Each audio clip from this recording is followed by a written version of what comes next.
Installez-vous, on va pas trop tarder à démarrer un atelier participatif. On va vous donner la parole, que vous soyez agriculteur ou pas, pour échanger sur les questions que se posent les producteurs agricoles face à la robotique, et notamment en production végétale. Et animale aussi. Et animale aussi.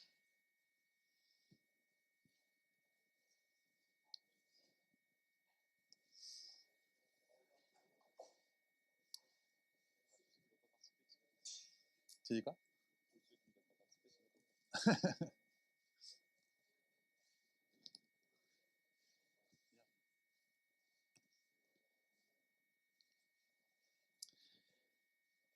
Who doesn't speak French? You do speak French? Donc vous n'avez pas besoin de traduction. If you don't speak French, you need translation, and you have to select the channel B in order to get translations. Because I'll be speaking French most of the time. Bienvenue, bienvenue. Vous parlez tous français? Parfait, installez-vous. Non pas qu'on refuse les gens qui parlent une autre langue, mais sinon je vous aurais recommandé de prendre des casques pour la traduction. Bienvenue, bienvenue. Vous êtes déjà agriculteur ou en études? En études dans un lycée agricole? Parfait. Pareil de l'autre côté? Ça marche. Vous n'êtes pas jeune agriculteur. You're not. You're not. You have the translation. So, Channel B. And you look. There you go. Hey, low battery. We're good. On attend encore quelques minutes que les démos se terminent, et puis une fois qu'on a un petit peu plus de monde, on va démarrer. Channel B, is it working? There's no. All right. Alors, on refait un petit essai traduction. Is it working? Un petit essai for you? It's not working. Alors, je parle français. Est-ce que ça fonctionne? Est-ce que vous entendez quelque chose dans votre casque? Channel B. Up. Now it's working.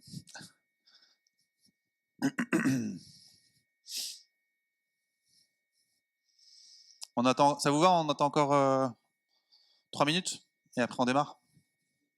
It's good. It's good. Thank you.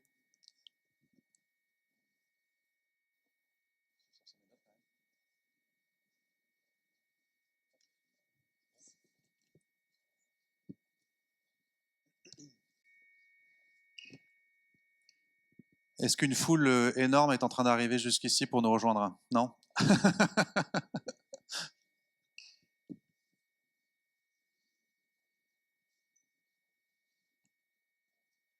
Salut. Je prends le temps de te dire bonjour.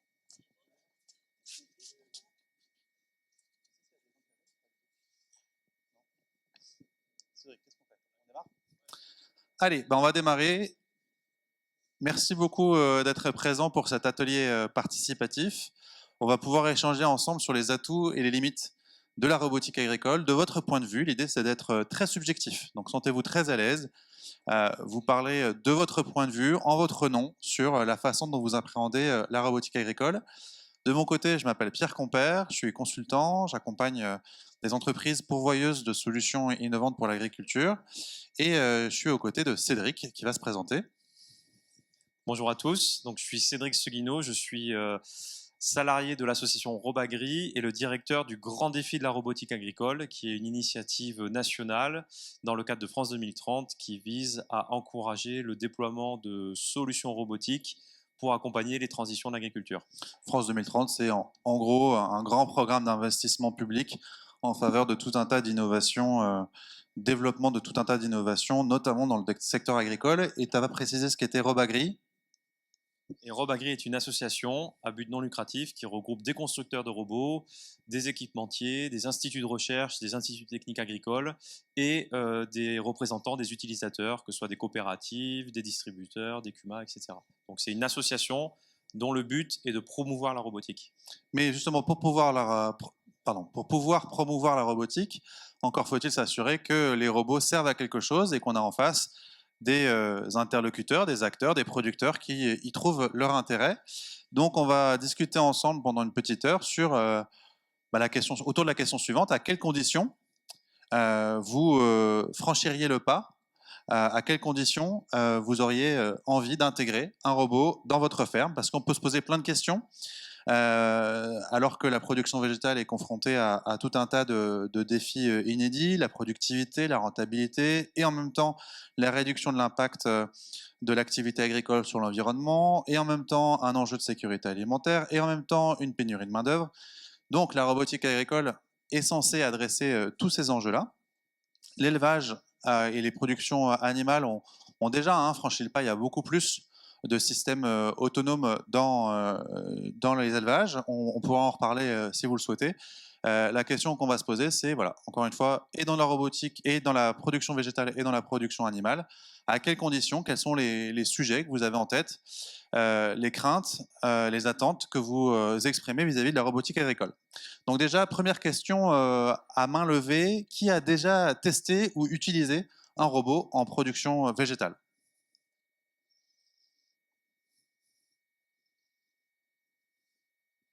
Tu peux nous expliquer dans quel contexte?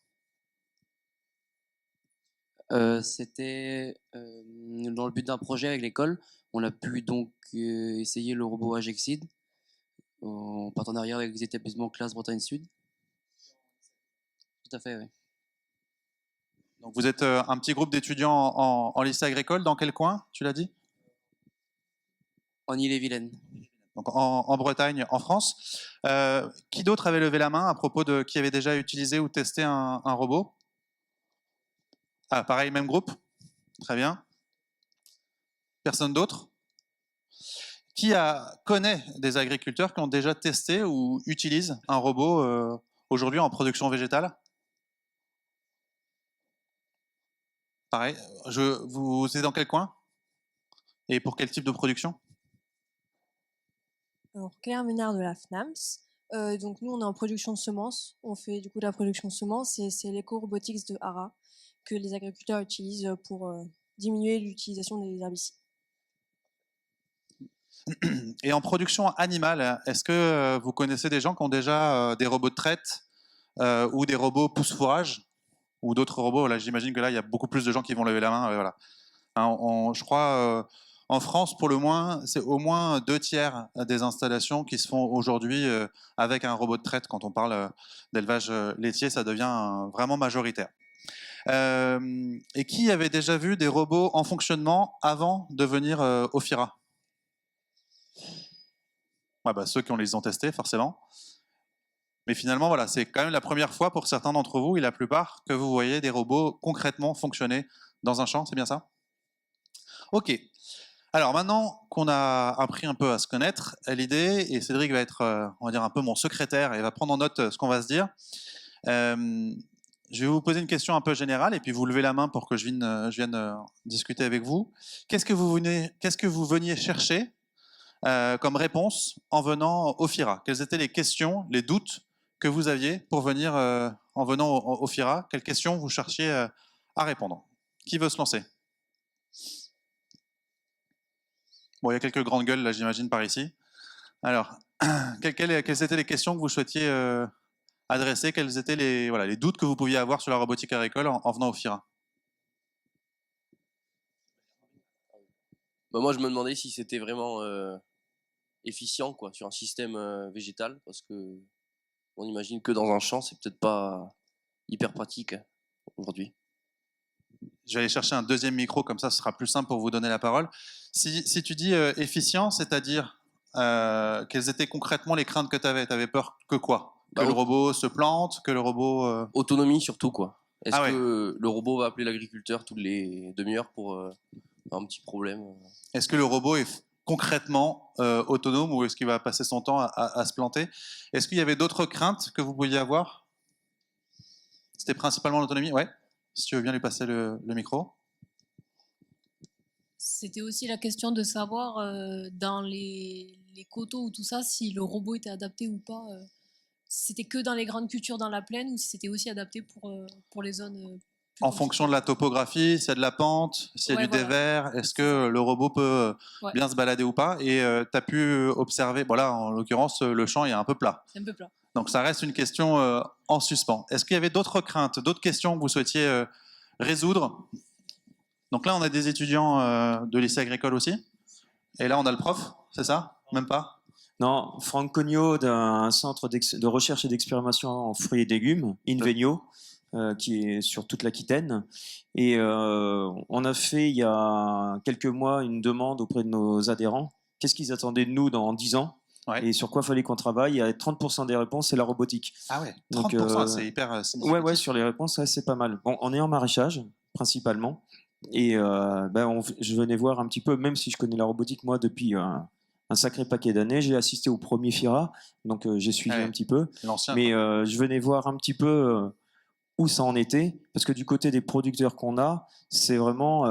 ouais, on les a vus comme ça dans les salons, on a vu une ou deux démos, mais est-ce que ça marche vraiment? Donc c'était voir un petit peu où ça en était. Et qu'est-ce que ça veut dire? Est-ce que ça marche vraiment? Quelles étaient les craintes qui étaient à lever? Pour eux, C'est pareil, c'est l'autonomie, c'est non, le dévers. non, sur les producteurs qu'on peut avoir, et puis même moi en interne, hein, c'est bon, on attend que ça marche vraiment. Ils n'ont pas encore conscience que ça Ça y est, fonctionne, quoi. Il y a vraiment des robots qui sont vendus et qui tournent C'est dans ça. les champs. Alors, Mais qu'est-ce que ça veut dire ça fonctionne? pour eux, il y en a certains, ils en sont encore à l'étape du prototype, c'est à droite à gauche, ils n'ont pas conscience que de là où ça en est aujourd'hui, quoi. Et moi, Donc, on parle de qualité de travail?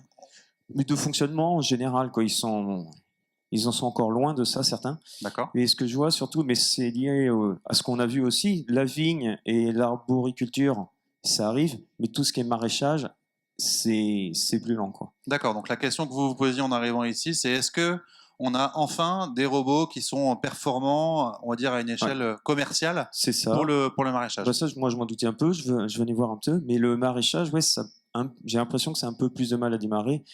Alors, on en parlait un instant, est-ce que ça vient pas aussi de l'échelle des producteurs qu'il y a derrière? Parce que la vigne, il y a plus de moyens, c'est parti il y a plus longtemps, la champagne, c'est pareil. Et sur les petits maraîchers qu'on aurait besoin... Est-ce qu'il y a une solution disponible? Et voilà, économique. Et économique, ouais. On connaît le robot Ose, hein, qui était l'un des pionniers qui servait pile poil à ça. Mais est-ce qu'il y a une offre un peu plus large que ce seul robot spécifique? Très bien, merci beaucoup. Parmi les agriculteurs, les vrais, pas ceux qui sont en devenir, même si j'imagine que vous bossez déjà sur l'exploitation, sur des exploitations, que ce soit celles de vos parents ou d'autres, si vous n'êtes pas forcément issus du milieu agricole. Parmi les producteurs en place, entre guillemets, qu'est-ce que vous veniez chercher en venant au FIRA? Je me permets de me tourner vers ceux qui me semblent avoir plus d'expérience. Messieurs, voilà, pourquoi vous êtes là? Moi, je suis. En collant le micro, ça marche. Mais regardez, vous avez juste à le coller sur le. Oui, moi, je suis proviseur adjoint dans un lycée agricole. D'accord. Donc, c'était pour venir voir comment je pouvais intégrer l'évolution technique dans les formations. Voilà. Et donc, ça veut dire quoi concrètement? Ça veut dire que vous cherchiez à savoir, à répondre à quelles questions? Est-ce qu'il y a des robots disponibles que je pourrais intégrer dans mes parcours de formation? Et vous formez à quoi, par exemple? C'est quel type de production? Donc, moi, j'ai des filières Bac Pro CGA, conduite et gestion d'exploitation agricole, des filières viticoles, BTS VO et viticulture œnologie. Et c'est toute cette partie-là qui doit être intégrée dans le nouveau programme. D'accord. Et donc, vous cherchez à savoir est-ce que, voilà, quel robot pourrait être disponible pour faire des expérimentations dans mon exploitation? Monsieur, de votre côté, pareil, vous travaillez ensemble? Oui, mais moi, je suis à l'autorité académique au niveau de la DRAF. Et l'idée, c'était sur quels métiers vont émerger grâce à la robotique, quelles compétences, quelles capacités il faut mettre en œuvre et quels changements ça va intégrer dans les itinéraires techniques. Donc ça pose la question aussi de est-ce que l'environnement autour du seul agriculteur est en capacité d'accompagner la mise en marché de ces solutions. Exactement. Et sur Occitanie, on a un projet qui s'appelle FAN, Formation Agriculture, Agrivoltaïsme et Numérique, et on porte réflexion là-dessus. Donc ça m'intéresse d'avoir le point de vue de tout le monde. Du côté des autres jeunes, vous n'êtes peut-être pas du même lycée. De votre côté, qu'est-ce que vous veniez chercher comme réponse à quelle question? Allez-y, on se lance. Nous, on travaille plutôt dans des concessions, donc voir qu'est-ce qu'on pourrait développer éventuellement comme robot pour notre clientèle. Quel est le type de clientèle que vous avez? Quelle production? Plutôt céréalier, en Eure-et-Loire. Donc la question, c'est est-ce qu'il y a des robots adaptés à des producteurs céréaliers d'Eure-et-Loire avec des grandes parcelles, des petites parcelles, et voir des cultures industrielles peut-être? Où ça en est, et là où on en est, et où est-ce qu'on va arriver demain. Et est-ce que du coup il y a des craintes à lever? C'est quoi concrètement les questions? Qu'est-ce que vous venez vérifier pour dire ça y est, c'est prêt, on peut commencer à distribuer des robots? La fiabilité du produit. Après, il y a certaines réticences des clients encore. C'est peut-être le plus gros point. Comment elle s'exprime cette réticence? On parle de quoi? Qu'est-ce qu'ils disent, vos clients? Des mentalités, des doutes sur les capacités du produit et la fiabilité du produit. On a peu de recul pour le moment. Donc il y a un manque de références techniques, c'est-à-dire qu'on ne sait pas comment... Il y a besoin de réassurer vos clients sur ce robot, il fonctionne? Et là, plutôt de les convaincre. Parce qu'aujourd'hui, on sait qu'il y a des produits assez fiables, c'est plus arriver à les convaincre. Et qu'est-ce qui vous manque pour les convaincre? Pas grand-chose, juste mettre en place des plans de démonstration et voilà. Produire des références. La communication autour de ça. Tu voulais rajouter un point? Je me permets de tutoyer tout le monde. C'est pas vraiment rajouter un point, mais nous, du point de vue du bachelor, on a déjà pas mal de réponses. Tout ce qui est guidage et tout ça, on le voit, donc c'est plus... Là, ce qu'on venait voir, c'était tout ce qui est utilisation de l'intelligence artificielle pour certaines récoltes. Mais en soi, les clients par chez nous sont pas encore prêts à le faire. Enfin, peut-être plus par chez toi que par chez nous, mais nous, il y a des parcelles trop petites. Par chez toi, c'est quoi? Polyculture élevage.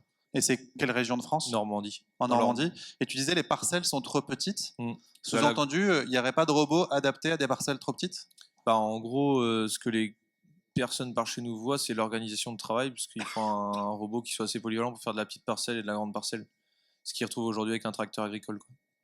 Intéressant. Est-ce qu'il y a d'autres commentaires, d'autres personnes qui voudraient réagir? Ouais. Qu'est-ce que vous veniez chercher en venant au FIRA?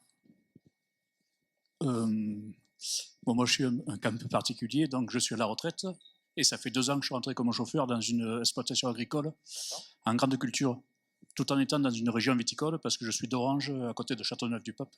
Pas très loin d'Avignon. Mais juste à côté, c'est la vigne haut de gamme, on va dire. Il y a Vaqueras, Gigondas, ça fait tous les grands crus. Et puis, moi, je rentre dans une exploitation, on mène à peu près 600 hectares. Comme tractoriste, chauffeur de tracteur. Voilà. Et du coup, vous vous dites, est-ce que les robots vont me piquer mon boulot? Non, parce que moi je m'en fous. Je suis à la retraite. Dans ma famille, on dit que je m'amuse. Bon, enfin, je travaille quand même. Non, moi, à la base, je suis technicien en machinisme agricole, mais je suis sorti en 1979. Et j'ai toujours gardé cet amour du monde agricole. À titre personnel, j'ai fabriqué une machine pour planter la vigne. D'accord. Ça n'a pas bien fonctionné. Ça arrive. Voilà. C'est le principe de l'innovation, parfois. Et là, dans le métier que je fais, j'ai passé beaucoup de temps dans le binage.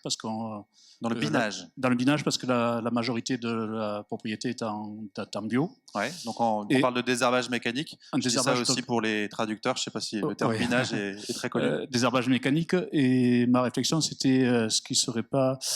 Comme j'ai passé beaucoup de temps et j'ai attrapé mal au cervical, essayer de trouver un automoteur pour biner. Et alors ça existe aujourd'hui, j'ai vu chez Terratech. D'accord. Mais des petites machines. Donc c'est un enjeu de confort de travail que vous souhaitiez... oui, trouver une machine... alors tout l'après-midi, j'ai assisté au pitch. Ouais. Et en fait, essayer de trouver une automotrice grande capacité à un coût raisonnable et boostée à l'intelligence artificielle parce que ce que j'ai retenu, c'est que tous ces engins, ils sont petits. Ouais. Je ne pense pas qu'un jour, ils arrivent dans les fermes parce que ils n'ont pas assez de rendement, en fait. De débit de chantier? De débit chantier, voilà. Surtout pour du travail du sol, où il y a besoin de puissance. Nous, on travaille Non, mais pas. Enfin, moi, je pense juste au désherbage mécanique en tournesol, tout ça. Là. Et voilà, on travaille à 6 mètres de large. Enfin, 12 rangs, 6 mètres de large. D'accord.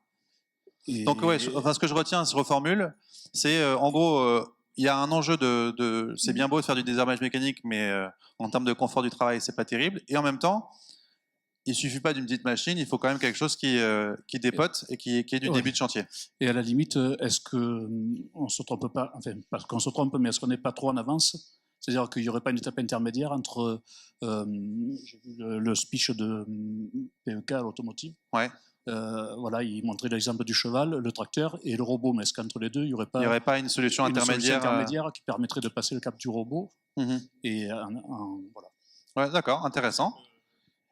Non, on a tout compris. Enfin, en tout cas, moi, j'ai compris.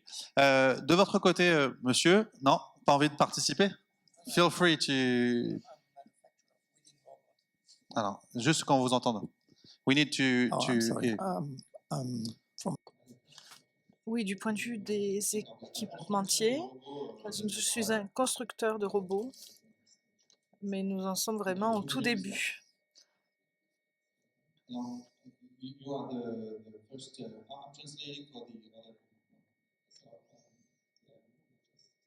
Nous en sommes vraiment au tout début et nous regardons un petit peu où en est le marché, quelle est la situation. Je pense que c'est quand même les balbutiements de la robotique. Dans 10 ans, il y aura beaucoup plus de choses, des produits beaucoup plus élaborés. Au début de son histoire, qu'il est en train d'observer que le marché va croître très rapidement, même si on est encore, là aussi, selon lui, un peu au début de l'histoire. D'autres réactions sur ce que vous veniez chercher en participant au FIRA? Oui, merci. Quelles sont les questions auxquelles vous cherchez des réponses? Bonjour, Bernard Dugas, je suis exploitant en Charente-Maritime. C'est une petite exploitation, on a 60 hectares, 59. Ouais. Et aujourd'hui, je suis confronté à un problème qui est l'eurobanche sur le colza. Ouais. Et du coup, on ne peut plus faire de colza dans la zone. Or, c'est quand même ce qui... Enfin, en termes de prix de vente, c'est ce qui... Désolé, j'ai une question naïve. L'eurobanche, c'est une maladie ou c'est une mauvaise herbe? C'est une mauvaise herbe qui pousse sur les racines et qui ne se voit pas jusqu'à ce que la fleur sorte. Et quand la fleur sort, il faut aller vite mais sauf qu'on va pas passer on va pas biner justement à la main pour enlever tout. Ouais.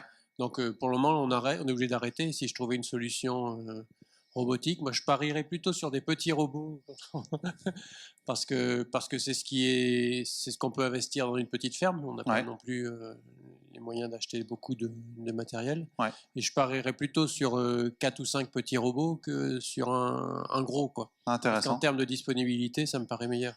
Et la chose par rapport à l'atelier, je pense qu'il y a une chose qui serait intéressante pour moi, c'est de savoir qu'il y a une certaine interchangeabilité, une modularité des robots.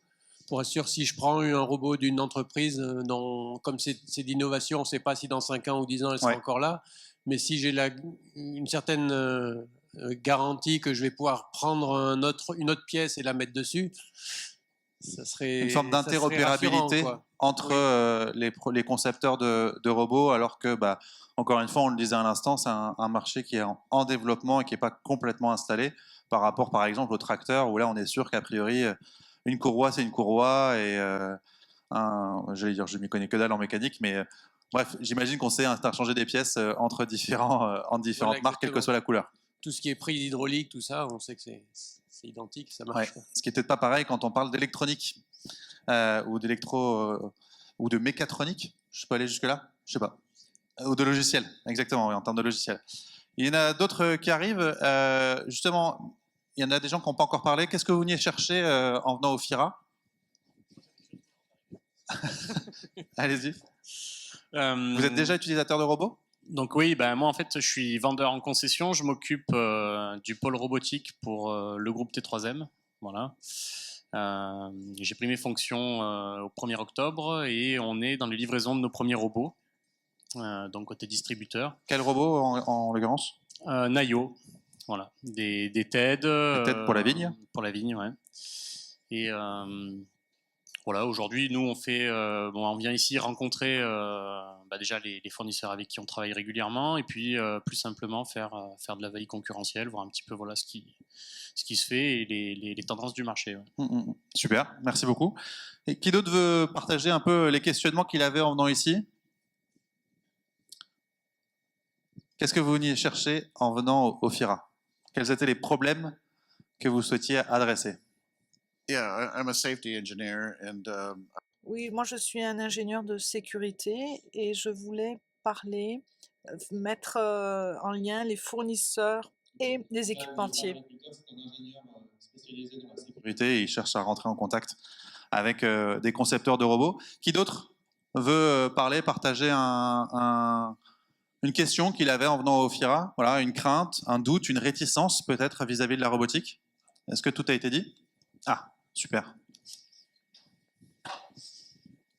Donc oui, on dit que la robotique, dans quelques années, sera un peu le futur, mais est-ce qu'il y a déjà quelques formations qui sont mises en place pour que des jeunes un peu comme nous, ils prennent de l'expérience pour la maintenance, par exemple, des robots ou des trucs comme ça, quoi. Ouais, bonne question. En tant qu'opérateur de robots, en tant qu'utilisateur ou en tant que vendeur commercial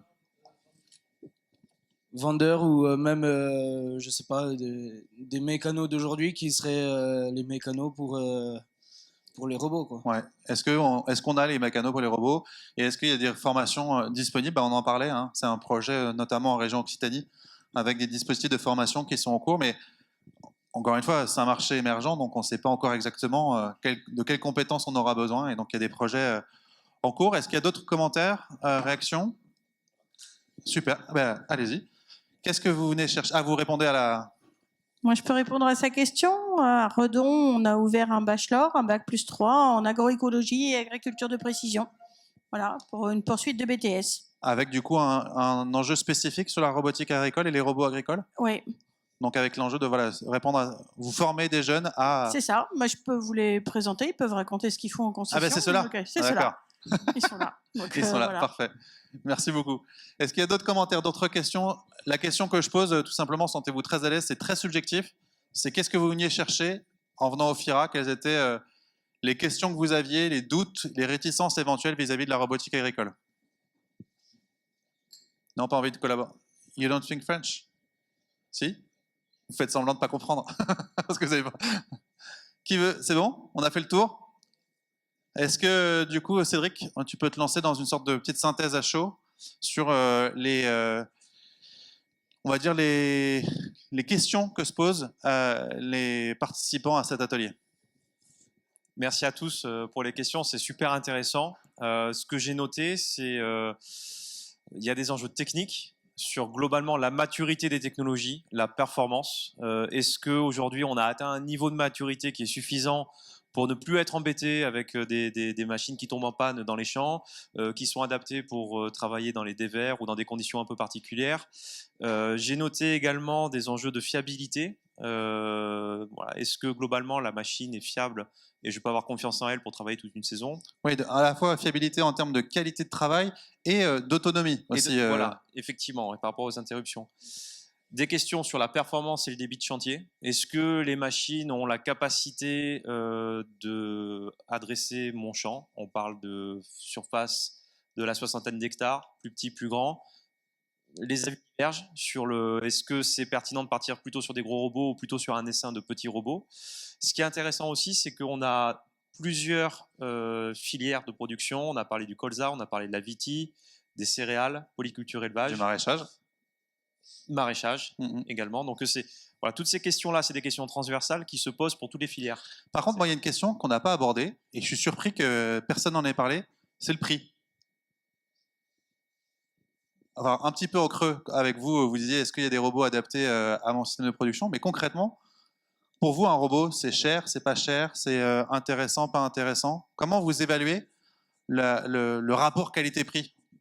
Première réaction à chaud?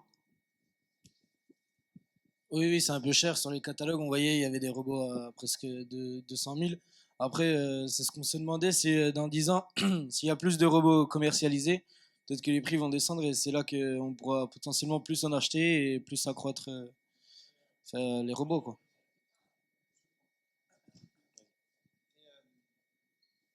Un tracteur, ça coûte combien? Ça dépend lesquels.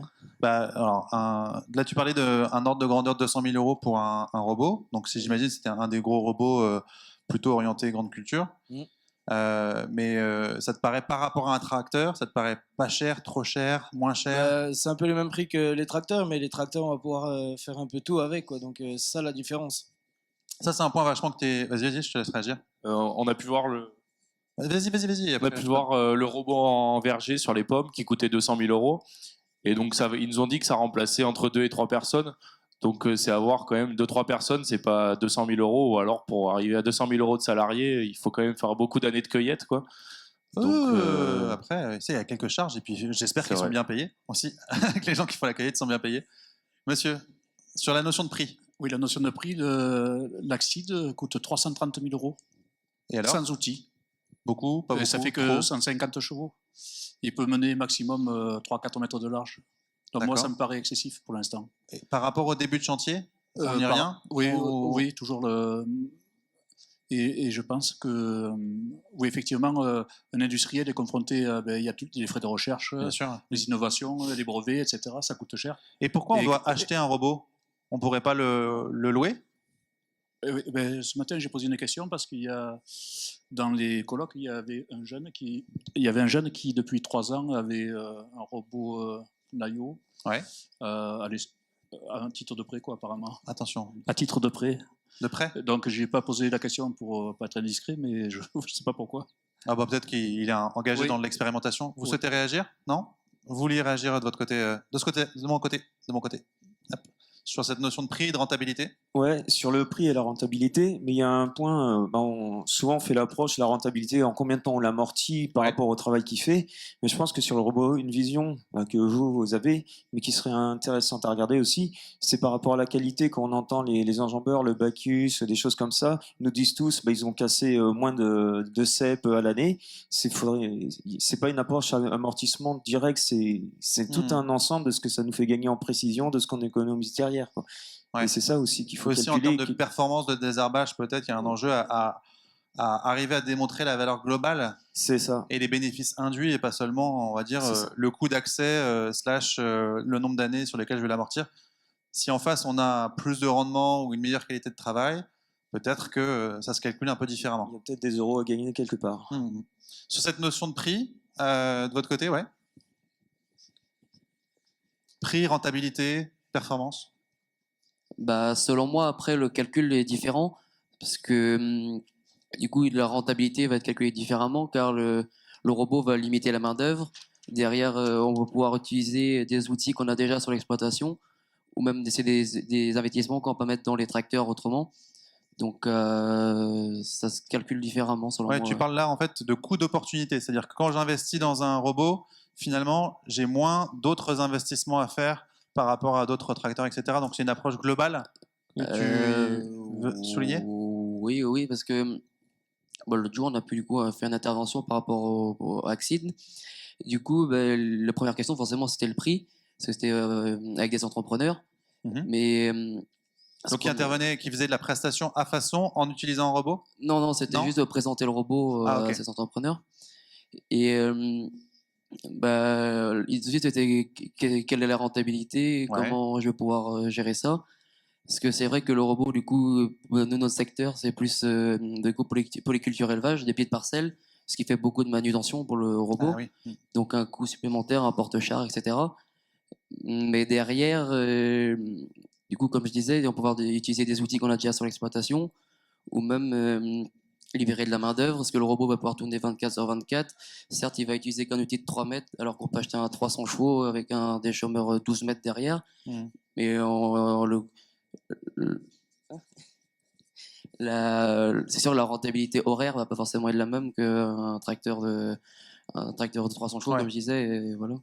Donc en gros, on ne calcule pas la rentabilité de la même façon. C'est ça? Oui, ou en tout cas, il faut être un peu précis dans la façon de calculer la rentabilité d'un robot. Oui, voilà, c'est pas la même gestion. Ouais. Super. Si on refait, avant de passer à d'autres on va dire, intérêts et bénéfices associés au robot, parce qu'on est en train de dériver sur cette question-là, si on refait une liste sur les principaux freins qu'on a pu évoquer, peut-être si tu reprends une feuille, vas-y, reprends une feuille propre, Cédric, et on va refaire des paquets. On a cette question de la performance et des fonctionnalités. Est-ce que concrètement, les robots font le job? On a évoqué la question des compétences et d'organisation du travail. Est-ce que je suis en capacité concrètement de gérer un robot et de le mettre chez moi? On a la question de l'adéquation de la situation de production. Est-ce que j'ai le bon parcellaire? Est-ce que j'ai le bon système? Est-ce que j'ai pas trop de dévers? Voilà, des choses, on va dire, d'ordre agronomique, presque géographique. Et puis cette notion de prix, par rapport à un débit de chantier et de rentabilité. Est-ce que j'ai oublié un point clé? Ouais. Sur les questions, les freins et les doutes à lever. Peut-être que nous pourrions rajouter la partie sécurité, législation. Comment ça se passe quand un robot est autonome dans un champ? Voilà. Est-ce que concrètement, le robot, j'ai le droit de le faire tourner tout seul? Ou est-ce que j'ai encore besoin d'être présent pour surveiller ce qu'il fait d'un point de vue réglementaire et d'un point de vue sécurité? J'en profite pour dire que demain, on fait un atelier à ce sujet et on redéfinit concrètement tout ça. Et je trouve que c'est une question intéressante, c'est-à-dire que j'imagine qu'il y a besoin de rassurer des agriculteurs sur les droits et devoirs de chacun. Monsieur?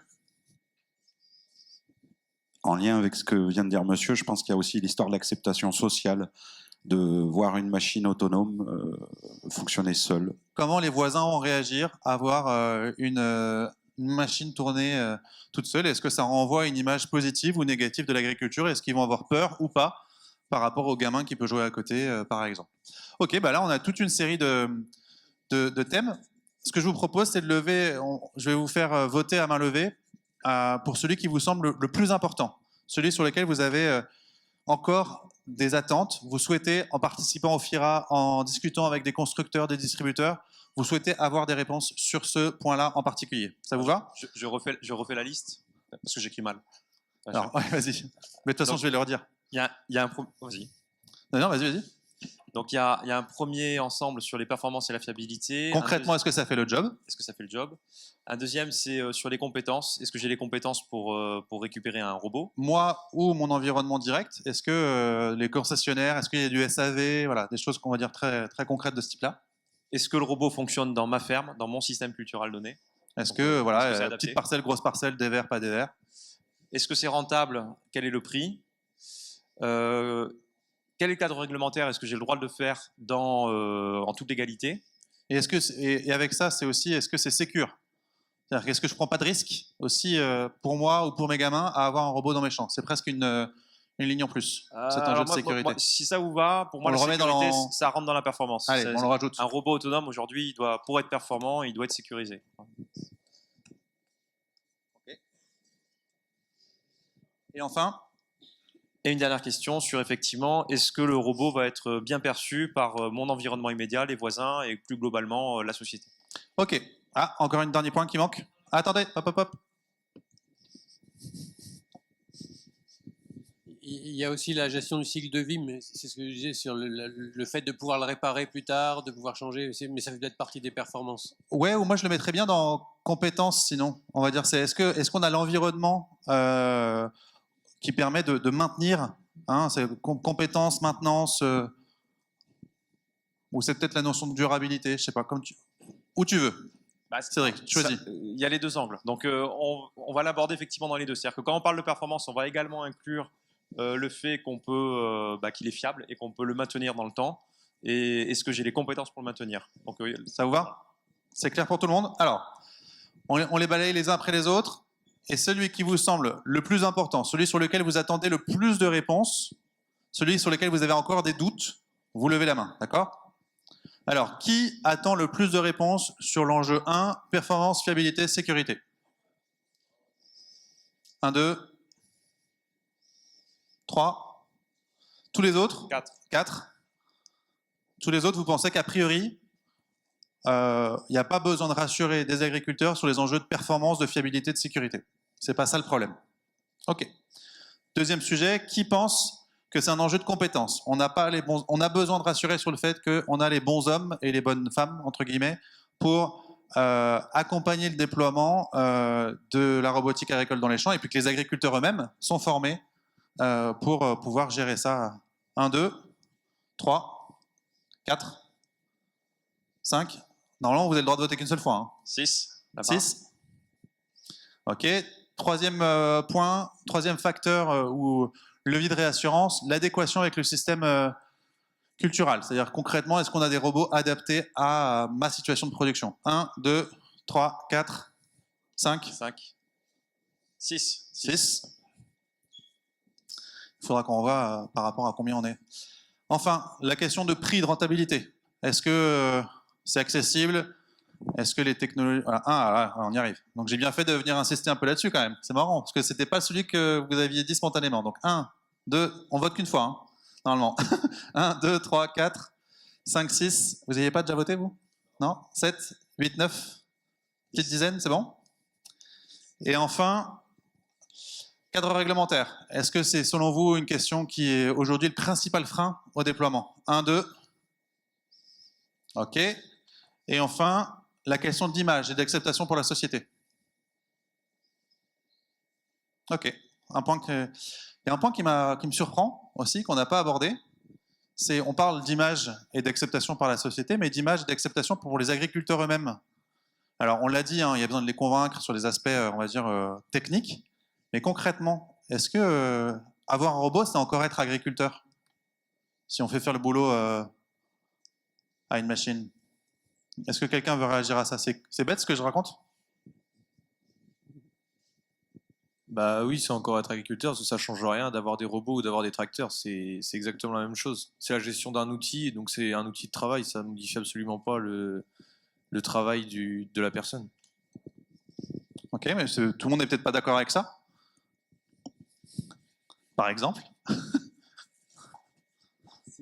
Oui, et ben je suis d'accord avec toi dans le sens l'agriculteur, c'est juste il s'adapte en fait à son terrain, donc c'est un agriculteur 2.0 si on peut dire, c'est lui le décisionnaire sur la terre finale.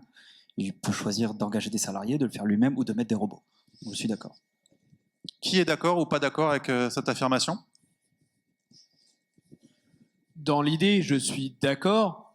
Mais dans la réalité, est-ce qu'on, si on interrogerait des personnes qui auraient plutôt 40, 50, 55 ans, est-ce qu'ils auraient vraiment la même perception que nous qui avons plutôt entre 20 et 30 ans? Donc, c'est-à-dire qu'a priori, les jeunes seraient plus intéressés par les robots que les vieux?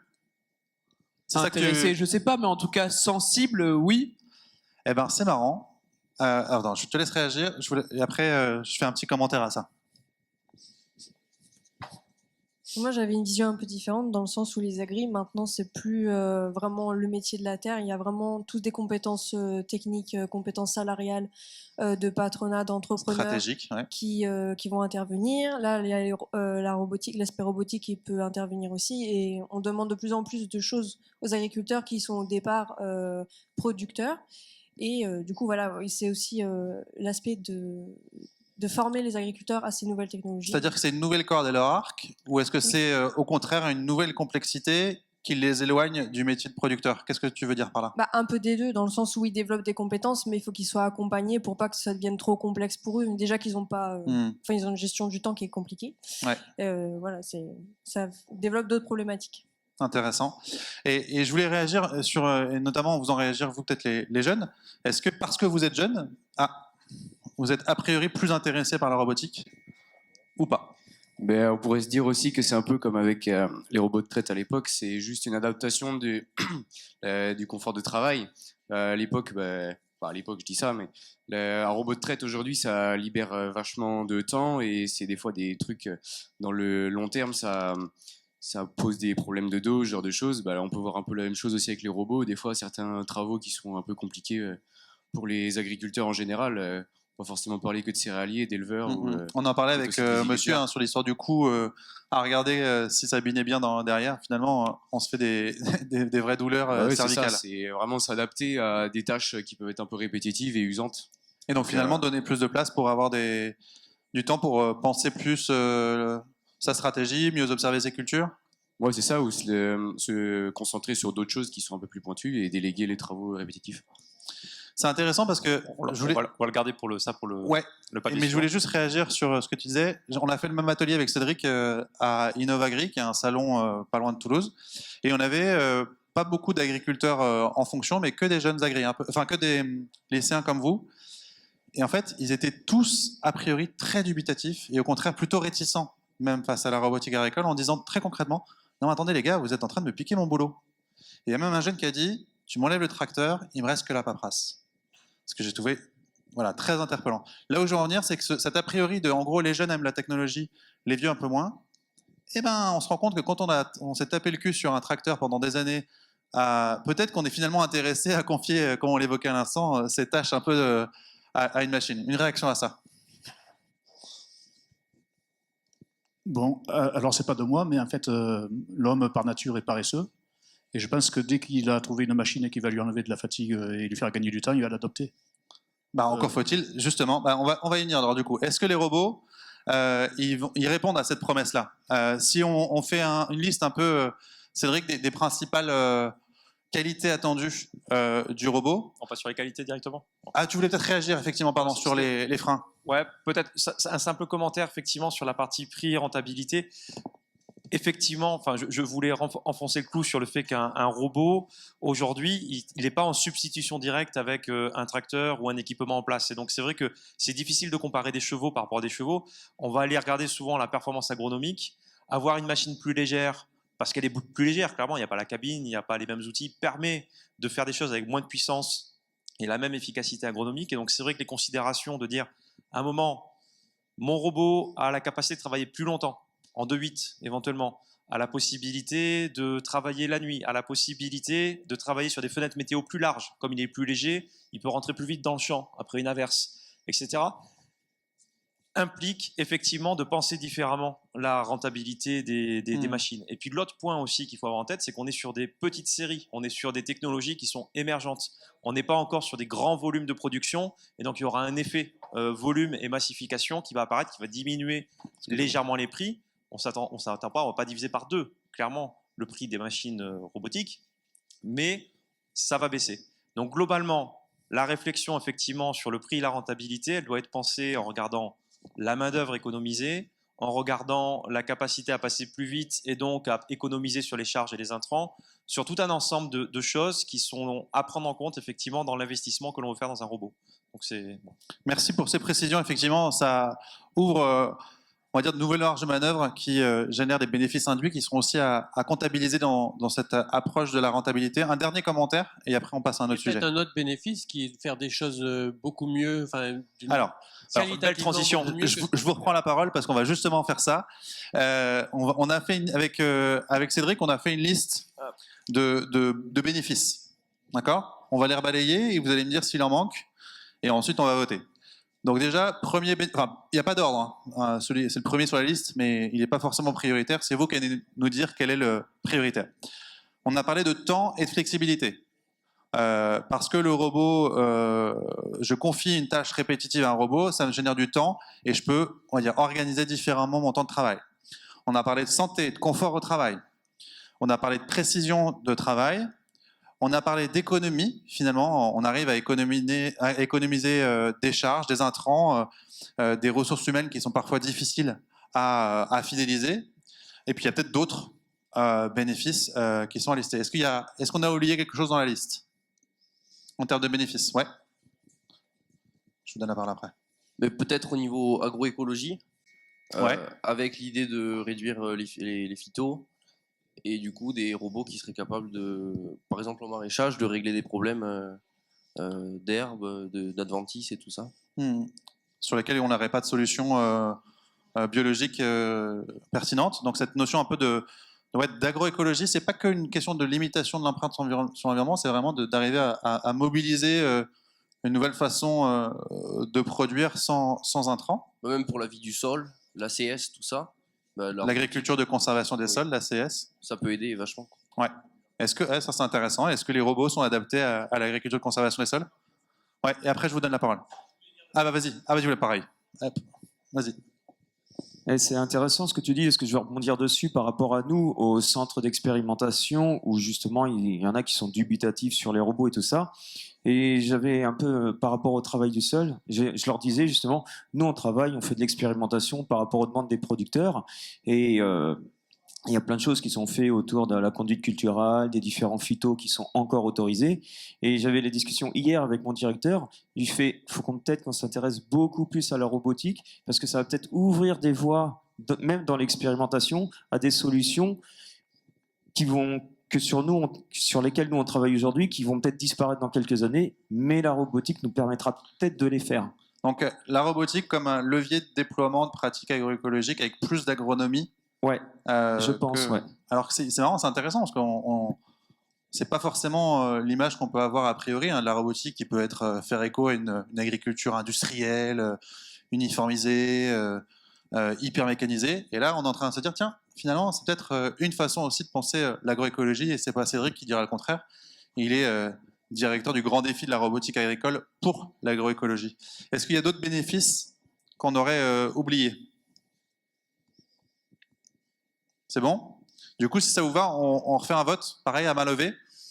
À votre avis, quel est le bénéfice sur lequel vous attendez le plus de réponses de la part des acteurs intervenant dans le domaine de la robotique, que ce soit un constructeur, un concessionnaire, un conseiller ou un institut technique? Est-ce que c'est le temps et la flexibilité? La démonstration de cet atout-là. 1, 2, 3, 4, 5, 6, 7, 8, pas mal. 9. Ok. C'était des mains timides quand même. Vous pouvez lever la main franchement jusque... 1, 2, 3, 4, 5, 6, 7, 8, 9, 10, 11. 11. Ok. Est-ce que c'est le principal bénéfice attendu, c'est en termes de santé et de confort au travail? Ouais. Je pense notamment, voilà, on a tous un nouveau rapport au travail, hein, qu'on soit jeune ou vieux, mais en particulier les jeunes. Et peut-être qu'effectivement, il y aura des attentes particulières vis-à-vis de ce type de solution. Ok, 2, 3, allez. Précision du travail. Finalement, on arrive à faire plus de choses et de meilleure qualité. On peut peut-être élargir un peu. C'est précision et... Alors, j'ai fait la distinction précision et nouvelles pratiques. Ok, ça marche. Donc précision de travail. On fait la même chose, mais mieux. 1, 2, 3. C'est le principal bénéfice des robots. Faire la même chose, mais en mieux. On se rapproche d'une logique d'un peu d'agriculture de précision, quoi. Ok. Un autre item. Grâce à la robotique, on fait des économies en charge, en intrants. Une approche, on va dire, économique, quoi. Je dépense finalement un peu moins grâce à un robot. Ouais. Ouais, et de ressources humaines, hein, bien sûr. Dont évidemment, ouais. Économie dans tout le sens du terme, dont ressources humaines. Limite, je le trouvais même pas assez mis en avant. Je vois qu'il est pas écrit et moi je trouvais que c'était l'une des choses importantes. Eh ben, on le rajoute de manière explicite. Économie, ressources humaines. Enfin, au sens, voilà. Face à une difficulté de recrutement, cet enjeu, voilà, de répondre au problème de ressources humaines, est-ce que ça vous semble prioritaire? Donc 1, 2, 3, 4, 5. Ok. Je sens qu'il y en a qui votent plusieurs fois. Ouais, c'est pas très grave. Et enfin, ce qu'on a dit, c'est-à-dire finalement, le robot offre plus de marge de manœuvre en termes agroécologiques et permet de repenser des systèmes différemment, notamment d'un point de vue agronomique. Donc 1, 2, 3, 4. Ah, il a voté 2 fois, mais c'est pas grave. 5, 6, 7, 8. Qui n'a pas voté? On est bon? Eh ben Cédric, un petit commentaire entre temps et flexibilité et justement agroécologie. C'est vraiment intéressant comme résultat. Effectivement, sur la partie gain de temps, indéniablement, les robots apportent la possibilité de s'occuper des tâches, on va dire, désherbage, etc. Enfin, des tâches qui sont assez rébarbatives, qui prennent du temps, et on va être en capacité de faire des choses à plus forte valeur ajoutée. Donc ça, c'est vraiment une perception. Effectivement, par rapport à on m'enlève le tracteur, j'ai plus de plaisir. Oui, mais enfin bon, être sur le tracteur, c'est pas finalement là qu'on a le plus de valeur. Là, on a le temps de prendre soin du sol, de ses plantes, de sa production. Donc c'est indéniablement un des facteurs clés à mettre en avant avec la robotique. L'intérêt sur l'agroécologie, moi je suis extrêmement content de voir effectivement autant de personnes qui voient le potentiel et la capacité d'utiliser les robots pour faire différemment. C'est tout l'enjeu effectivement, en tout cas en France, hein, sur le développement de la robotique agricole. On pousse l'utilisation des robots au service des nouvelles pratiques pour gérer les impasses, diminuer les PPP, les produits de protection des plantes. Donc c'est super. C'est aujourd'hui, on est persuadé que c'est un des vecteurs du développement de la robotique. Mais qu'on se le dise entre nous, Cédric, On y est, ça y est? Il y a véritablement des robots qui permettent de faire ça et des usages qui permettent de faire ça, ou est-ce que ça reste une ambition? Il y a des robots, il y a des initiatives, que ce soit sur la gestion en fait plus complexe, plante par plante avec l'agriculture de précision. Il y a aujourd'hui des développements qui sont là pour faire du relais cropping, pour faire des systèmes culturels différents. Donc des robots adaptés à l'agriculture de conservation des sols, à l'agriculture régénératrice, on va y arriver. On va y arriver et comme tout le monde peut-être, enfin comme une grande partie de personnes, cette semaine sur France Inter, j'entends un gars qui a développé un chien robot en capacité de ramener les poules, les poules le soir dans le poulailler. C'est Maïs Sadour notamment qui propose ça auprès de ses éleveurs. Gain de temps, 1h30 gagnée. Donc il y a des réalités sur les différents. Un commentaire. Un court commentaire. Oui, bonjour.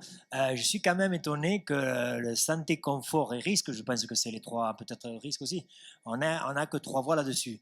Je sais pas, bon, je vois que c'est majoritaire des jeunes. Nous, on est les anciens, on galère, enfin, on a galéré physiquement. Hein. Bon, je sais pas, quelqu'un a parlé du dos, de tout ça. Passez-y, les jeunes, avoir fait 40 ans de tracteur et tout ça. Je peux vous dire que c'est pas la même vie. Donc, moi, je pense que la santé, le confort et le risque, parce qu'il y a du risque énorme maintenant, je pense que c'est la priorité. Faites attention, les jeunes. Bah non, au contraire, merci de ce commentaire. Ce que je vous propose pour conclure, parce qu'on est un peu pressé, parce que je sens bien qu'il y en a 2-3 qui veulent prendre la bière. J'avais le droit. On est 18h29, je suis pile poil. Je vous invite à vous lever, si vous êtes d'accord. Si vous êtes. Allez-y, suivez-moi, merci, ne me laissez pas tout seul. On va séparer la salle en deux. À ma gauche, c'est positif. À ma droite, c'est négatif. D'accord ? Et vous allez pouvoir répondre à la question suivante. Est-ce que votre perception de la robotique agricole pour votre exploitation, pour vous personnellement, d'accord ? Vous vous projetez, vous êtes demain agriculteur, c'est pour moi personnellement. Est-ce que j'ai une vision plutôt positive ? Je ne sais plus ce que j'ai dit. On va dire positif à gauche et négatif à droite, d'accord ? Pour moi personnellement, j'ai une vision positive de la robotique. Je crois que demain que j'aurai un agriculteur chez moi, un robot chez moi. À gauche positif, à droite négatif.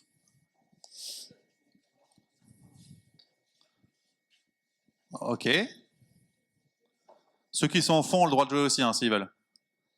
D'accord. Donc positif à gauche. Finalement, voilà, il y a encore quelques personnes qui sont dubitatives sur les robots chez moi.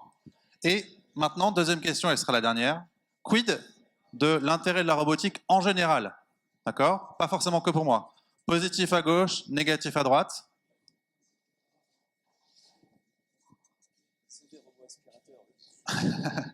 Bah super, ce serait intéressant de comprendre. On n'a plus trop le temps, mais je serais curieux de savoir pourquoi, pour vous, moyen, mais pour les autres, potentiellement, c'est pertinent.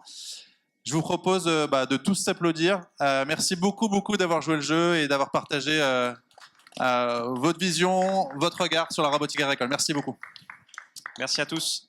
Et l'ensemble de ces données est extrêmement important pour nous parce qu'effectivement, dans le cadre du grand défi de la robotique agricole, notre objectif, c'est de promouvoir et de comprendre globalement les attentes, les freins, les leviers. Donc, c'est extrêmement riche pour le programme.